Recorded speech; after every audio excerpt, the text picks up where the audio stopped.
Hello बच्चों, let's read out the questions. Question says Newton's law of cooling is the special case of option A Stephen's Boltz's law, B Wein's displacement law, C Kirchhoff's law, D Planck's law. So यहाँ पर हमसे पूछा जा रहा है कि जो Newton's law of cooling है ये किस केस को यहाँ पर स्पेशलाइज करता है. So चलिए स्टार्ट करते हैं हम इस सोल्यूशन से. But before of it, let's talk about the key concept which we are going to use here for this question. तो सबसे पहले तो यदि मैं न्यूटन्स लॉ को लिखूं यानी कि Newton's law of cooling, so ये क्या हो जाता है dt by dt is equals to k times of T average minus में टी नॉट, जहां पर टी एवरेज टेम्परेचर होगा, k thermal conductivity constant, T naught surrounding temperature होता है. तो इसको हम मान लेंगे फॉर्मूला नंबर फर्स्ट.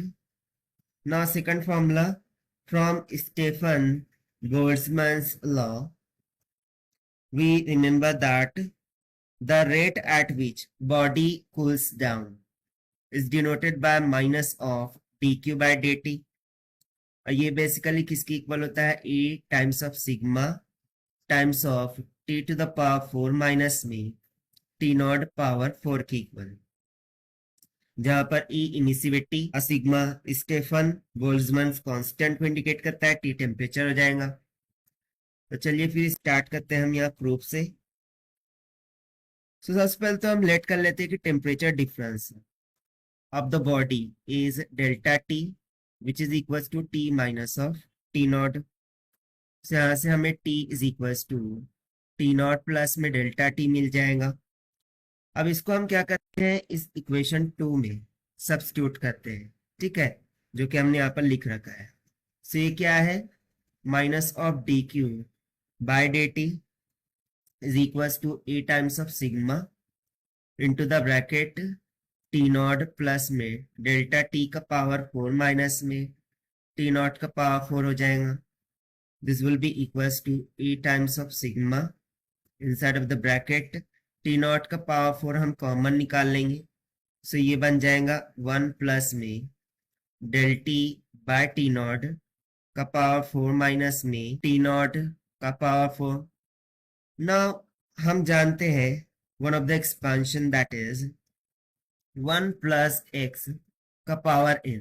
इसका जो भी सीरीज होती है, यदि इसमें x का value very very less than 1 हो, सो इसके लिए अप्रोक्सीमेट वैल्यू कितनी हो जाती है 1 plus n times of x. सो उस कंडीशन को यदि हम इस ब्रैकेट के लिए अप्लाई करें, सो हमें क्या मिल जाएगा a times of sigma into the bracket t naught to the power 4, और इसमें क्या हो जाएगा 1 प्लस में 4 आगे आ जाएगा. सो हो जाएगा 4 times of delta T divided by T not minus में टी नॉट का पावर 4 एज इट इज, ठीक है, पावर हट जाएगा n और ये n इसके मल्टीप्लाई में हो जाएगा by using the approximate of 1 plus X to the power n फॉर्मूले से. सो इसको फर्दर हम सिंप्लीफाई करते हैं. सो यहाँ से minus of dq by dt, this will be equals to e times of sigma into में अब t to the power 4 को अंदर फिर से मल्टीप्लाई कर दीजिए. सो हो जाएगा t to the power 4 plus में 4 एक t नॉट कर जाएगा, सो t का क्यूब t नॉट का क्यूब बचेगा, फिर डेल्टा t माइनस में t नॉट का power 4. So t naught power 4 t naught power 4 cancel out हो जाएगा.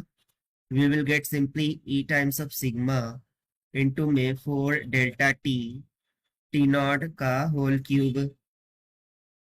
ना हम यहाँ पर कॉमन निकाल लेंगे 4 को, ई सिग्मा एंड टी नॉट के क्यूब को, और डेल्टा टी देखिए हमने क्या माना था टी माइनस में टी नॉट, तो इसको हम रिसब्स्टिट्यूट कर देंगे, दैट इज टी माइनस में टी नॉट के बराबर.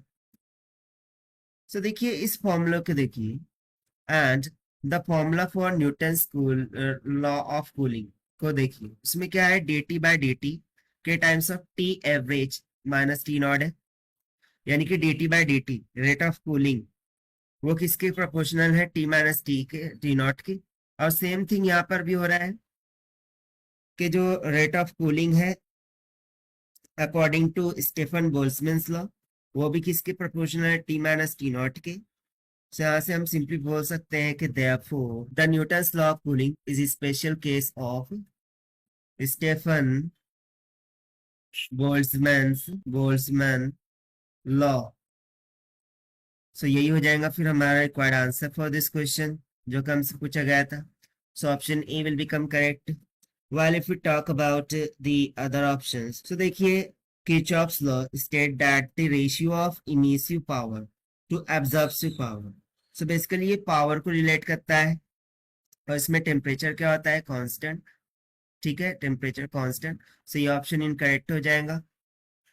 फिर veins law state that the product of wavelength eight which intensity of the radiation emitted by the black body, यानी कि इस कंडीशन में भी टेम्परेचर क्या होगा कांस्टेंट होगा. सो वेन्स लॉ भी इनकरेक्ट होगा. फिर हम बोलेंगे प्लैंक्स लॉ. सो बेसिकली ये spectral density of electromagnetic radiation को इंडिकेट करता है. सो ये भी इनकरेक्ट होगी. So only is correct. So this is the required solution. I hope you understand it well. Best of luck. Thank you.